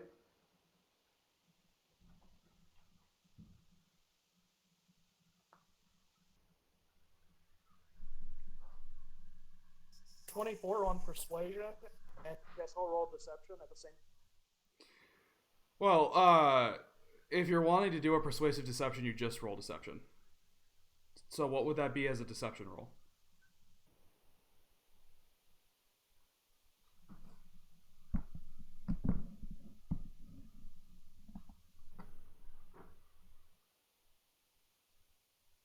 Nate? Oh, okay. He's messaging it. Sorry. I can't see the... Sorry about that. You're fine. I just can't see the typing thing. 24 persuasion, 15 deception. Okay. Arcris, what'd you roll? 8. This half-elf might have some business acumen that you don't realize about the place. He seems to believe that this place is worth a lot more money.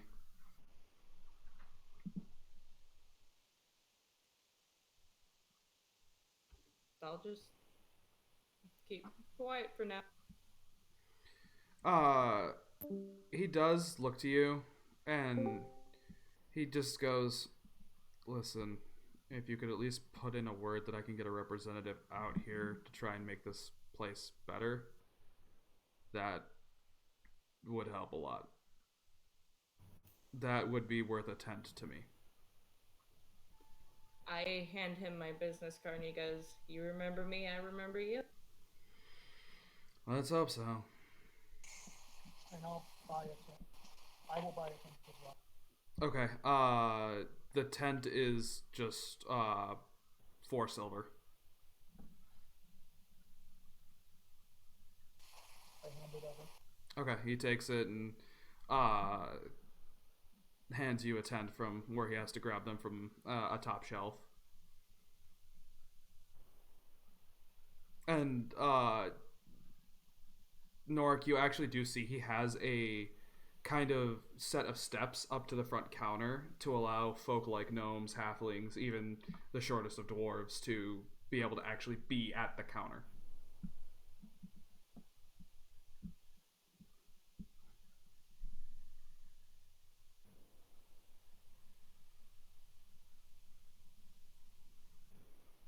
So, can I help anybody else with anything else? I am looking for some kind of anti-poison or anti. Are you looking for Tarp. an antidote, anti-venom is what you're saying? Schnaggies. Something to, cure the usual stings from the desert, so on and so forth.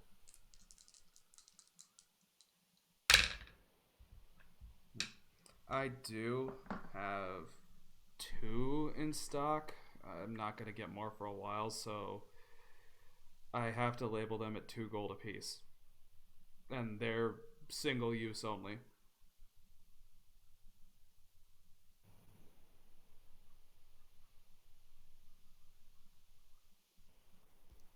And these are just anti-poison. Can never be too.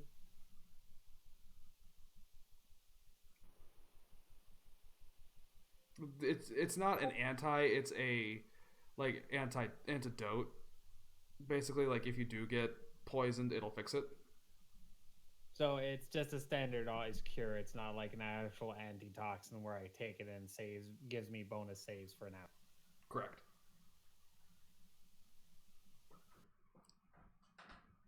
Sure, I'll take them both off your hands. All right, 4 gold. I hand over the 4 gold. He seems confused as to where you got the gold, but he's not stupid enough to ask you, considering your first interaction with him.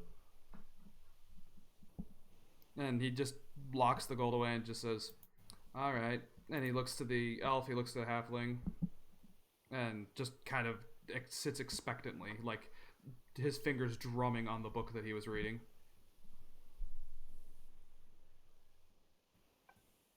No, sir, I do believe I'm good. And say, I'll give him a tight smile. He just nods to you and he stares over at Corn.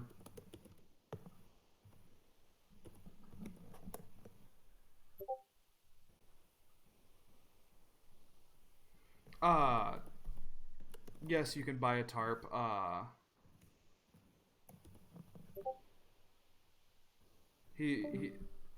gonna be ending this. We're gonna be calling this real quick. I'm just basically selling this one last thing and getting you guys out of the shop.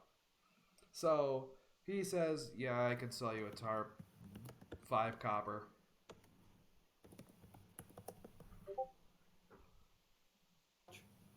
Yeah, he just says 5 copper. Okay. I actually hand him a silver. He makes change and gives you 5 copper back and goes and grabs a tarp that he was using to cover hay. It's just a large sheet of thin leather and made from a couple different animals. You can see how it's been stitched together. I just want, in case there's a sandstorm, I can throw it over me and the horse. Okay. Alrighty. Yep, that works. And with that, you all exit the shop, and we will call the first part of Session 0 here. I hope you enjoyed, and I hope everybody who watched enjoyed, and there will be more to come. But for now, see ya!